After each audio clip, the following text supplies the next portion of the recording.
ಎಲ್ರಿಗೂ ನಮಸ್ಕಾರ. Welcome to my channel.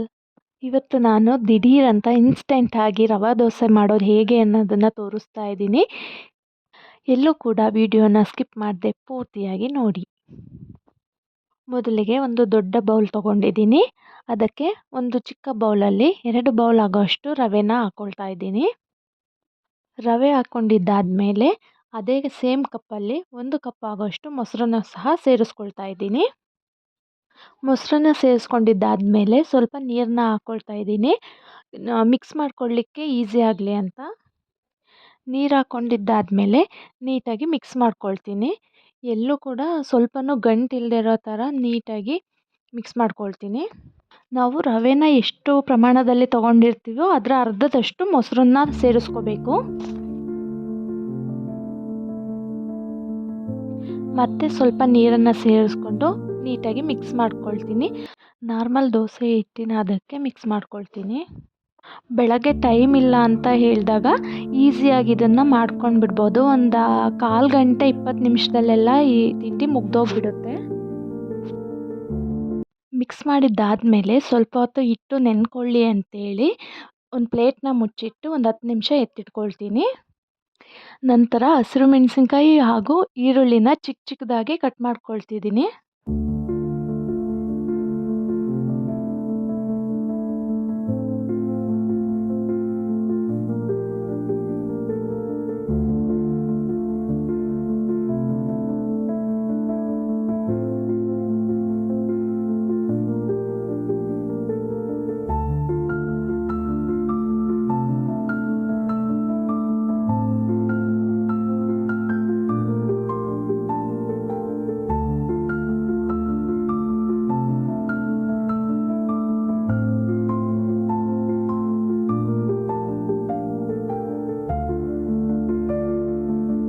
ಈರುಳ್ಳಿ ಮೆಣಸಿನ್ಕಾಯಿನ ಕಟ್ ಮಾಡ್ಕೊಂಡಿದ್ದಾಯಿತು.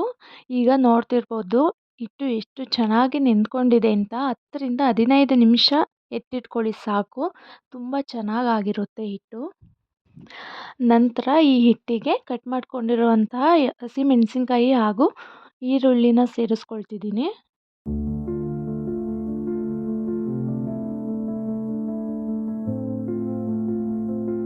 ನಂತರ ಕೊತ್ತಂಬರಿ ಸೊಪ್ಪನ್ನ ಚಿಕ್ಕ ಚಿಕ್ಕದಾಗಿ ಕಟ್ ಮಾಡಿ ಸೇರಿಸ್ಕೊಳ್ತಿದ್ದೀನಿ.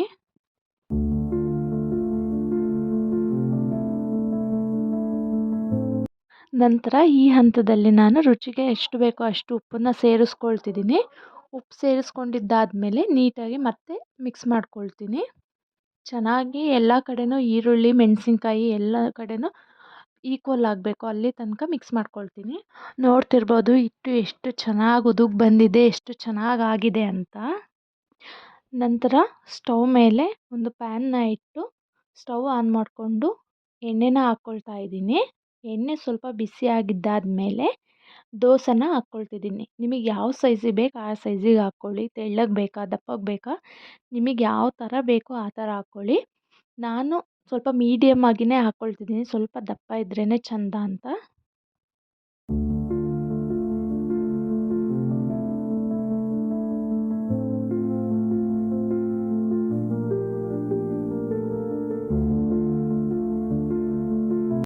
ಈಗ ಚೆನ್ನಾಗಿ ಒಂದು ಸೈಡ್ ಬೆಂದಿದೆ, ನೋಡ್ತಿರ್ಬೋದು. ತೆಗಿತಾ ಇದ್ದೀನಿ, ಎಲ್ಲೂ ಕೂಡ ಒಂದು ಸ್ವಲ್ಪನೂ ಅಂಟೋದಿಲ್ಲ, ಕಿತ್ಕೊಳ್ಳೋದಿಲ್ಲ, ಅಷ್ಟು ಚೆನ್ನಾಗಿ ಬಂದಿದೆ. ನಾನು ಇದಕ್ಕೆ ಯಾವುದೇ ರೀತಿಯಾದಂತಹ ಗೋಧಿ ಹಿಟ್ಟಾಗಲಿ ಮೈದಾ ಹಿಟ್ಟಾಗಲಿ ಅಕ್ಕಿ ಹಿಟ್ಟಾಗಲಿ ಏನನ್ನೂ ಯೂಸ್ ಮಾಡಿಲ್ಲ. ಬರೀ ರವೆ ಮತ್ತು ಮೊಸರನ್ನು ಮಾತ್ರ ಯೂಸ್ ಮಾಡ್ಕೊಂಡಿದ್ದೀನಿ. ಕೆಲವೊಬ್ಬೊಬ್ಬರು ಚೆನ್ನಾಗಿ ಬರೋದಿಲ್ಲ ಅಂತೇಳಿ ಮೈದಾ ಹಿಟ್ಟು, ಗೋಧಿ ಹಿಟ್ಟು, ಅಕ್ಕಿ ಹಿಟ್ಟು ಇದನ್ನೆಲ್ಲ ಸೇರಿಸ್ಕೊಳ್ತಾರೆ. ನಾನು ಅದು ಯಾವುದನ್ನೂ ಸಹ ಯೂಸ್ ಮಾಡಿಲ್ಲ. ನೋಡಿ ಎಲ್ಲೂ ಒಂದು ಸ್ವಲ್ಪನೂ ಕಿತ್ಕೊಂಡಿಲ್ಲ, ಅಷ್ಟು ಚೆನ್ನಾಗಾಗಿದೆ. ಯಾರಿಗೆಲ್ಲ ಈ ರೆಸಿಪಿ ಇಷ್ಟ ಆಯಿತು ಪ್ಲೀಸ್ ಒಂದು ಲೈಕ್ ಮಾಡಿ. ಯಾರೆಲ್ಲ ನನ್ನ ಚಾನಲ್ನ ಸಬ್ಸ್ಕ್ರೈಬ್ ಮಾಡದೆ ನೋಡ್ತಾ ಇದ್ದೀರಾ ಪ್ಲೀಸ್ ಒಂದು ಸಬ್ಸ್ಕ್ರೈಬ್ ಮಾಡ್ಕೊಂಡು ನೋಡಿ. ಮತ್ತು ನಿಮ್ಮ ಫ್ಯಾಮಿಲಿ ಫ್ರೆಂಡ್ಸ್ಗೆಲ್ಲ ಈ ವಿಡಿಯೋನ ಶೇರ್ ಮಾಡಿ. Thank you.